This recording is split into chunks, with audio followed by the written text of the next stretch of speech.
अध्याय 13 क्षेत्र क्षेत्रज्ञ विवेक योग। इस अध्याय में भगवान श्री कृष्ण क्षेत्र मतबल शरीर और उसका समस्त जगत और क्षेत्रज्ञ मतलब उसका जानने वाला यानी आत्मा का स्पष्ट विवेचन करते हैं। साथ ही वे ये भी बताते हैं कि परमात्मा किस प्रकार सब में व्याप्त है और उसे किस प्रकार ज्ञान के द्वारा जाना जा सकता है। अर्जुन ने पूछा, हे श्री कृष्ण कृपा कर मुझे बताए, क्षेत्र क्या है, क्षेत्रज्ञ कौन है, ज्ञान क्या है और ज्ञेय जिसे जानना चाहिए क्या है। भगवान ने कहा, ये शरीर क्षेत्र है, इसे जानने वाला क्षेत्रज्ञ है। हे अर्जुन, मैं भी प्रत्येक शरीर में स्थित क्षेत्रज्ञ हूँ। ज्ञान का सार यही है, क्षेत्र और क्षेत्रज्ञ का यथार्थ ज्ञान। क्षेत्र शरीर क्या है, क्षेत्र अर्थात शरीर यह पंचमहाभूतों पृथ्वी, जल, अग्नि, वायु, आकाश, अहंकार, बुद्धि, अव्यक्त इंद्रियां, मन, इंद्रिय, विषय, इच्छा, द्वेष, सुख दुख, चेतना और संकल्पों का समूह है। यह क्षेत्र अनेक रूपों में परिणत होता रहता है। ज्ञान क्या है, सत्य ज्ञान वह है जिसमें ये गुण हो, अहंकार का त्याग, अहिंसा, क्षमा, सरलता, गुरु सेवा, शुद्धता, स्थिरता, आत्मसंयम, विषयों से वैराग्य, जन्म मृत्यु जरा व्याधि के दुखों का विवेकपूर्ण चिंतन, अनासक्ति, अकेले रहना, कम बोलना, आत्मा के चिंतन में रुचि, परमात्मा के प्रति अधिक भक्ति, संसार में आसक्ति रहित दृष्टि। जो इस प्रकार का विवेक रखता है वही सच्चा ज्ञानी है।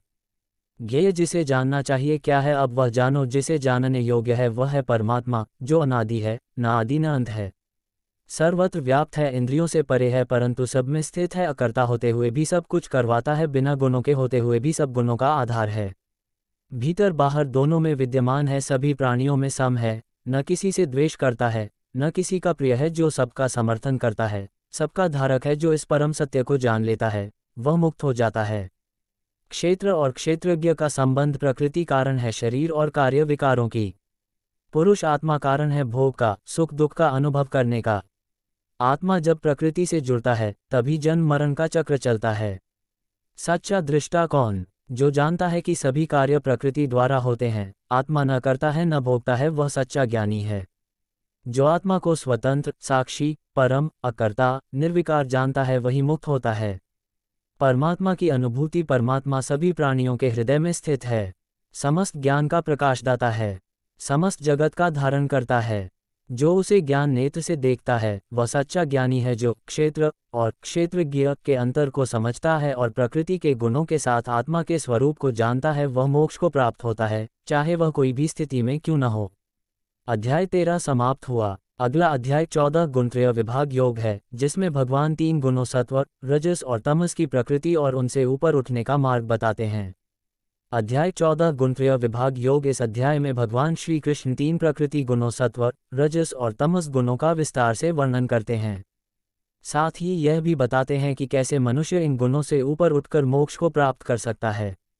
भगवान श्री कृष्ण ने कहा, हे अर्जुन, मैं फिर से वह परम ज्ञान बताता हूँ जिसे जानकर ऋषियों ने मोक्ष प्राप्त किया। जो इस ज्ञान को प्राप्त करता है वह जन्म मरण के चक्र से मुक्त हो जाता है और ब्रह्म में स्थित होता है। सभी जीवात्माएं मेरी प्रकृति के गर्भ में उत्पन्न होती हैं। मैं ही पिता हूँ जो बीज प्रदान करता हूँ। प्रकृति ही 3 गुणों सत्व, रजस और तमस को उत्पन्न करती है। ये तीनों गुण सभी जीवों को बांधते हैं। भगवान तीनों गुणों का वर्णन करते हुए कहते हैं कि 1 सत्व गुण शुद्धता, ज्ञान और सुख का कारण है, ये शांत और प्रकाशमय है, लेकिन ये भी ज्ञान और सुख की आसक्ति में बांधता है। 2 रजस गुण कामनाएं, कर्म और इच्छा से उत्पन्न होता है, ये व्यक्ति को क्रियाशील बनाता है परंतु फल की लालसा में बांधता है। 3 तमस गुण अज्ञान से उत्पन्न होता है, ये भ्रम, आलस्य, प्रमाद और मोह का कारण है, ये व्यक्ति को नष्टप्राय कर्मों में बांधता है। जब सत्व प्रबल होता है तो ज्ञान की वृद्धि होती है, जब रजस प्रबल होता है तो लोभ, कर्म, संकल्प और बेचैनी बढ़ती है, जब तमस प्रबल होता है तो अज्ञान, आलस्य और मूर्खता बढ़ती है। भगवान मृत्यु के समय तीनों गुणों की दशा बताते हुए कहते हैं कि जो सत्व में मरता है वह उच्च लोकों को जाता है, जो रजस में मरता है वह कर्म प्रधान लोकों में जन्म लेता है, जो तमस में मरता है वह अधम योनियों को प्राप्त होता है। हे अर्जुन, जो सत्व से जन्म लेता है शुद्ध ज्ञान और सुख मिलता है, रजस से दुख और परिश्रम मिलता है तथा तमस से अज्ञान और भ्रांति।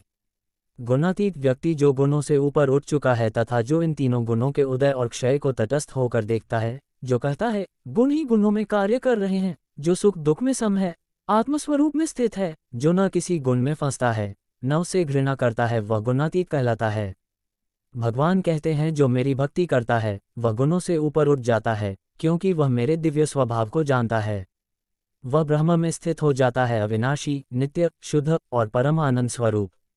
अध्याय 14 समाप्त हुआ। अगला अध्याय 15 पुरुषोत्तम योग, जिसमें भगवान आत्मा, जीवात्मा और परमात्मा के रहस्य को समझाते हैं, साथ ही इस संसार रूपी अश्वत्थ वृक्ष की उपमा देकर जीव के बंधन और मुक्ति को स्पष्ट करते हैं।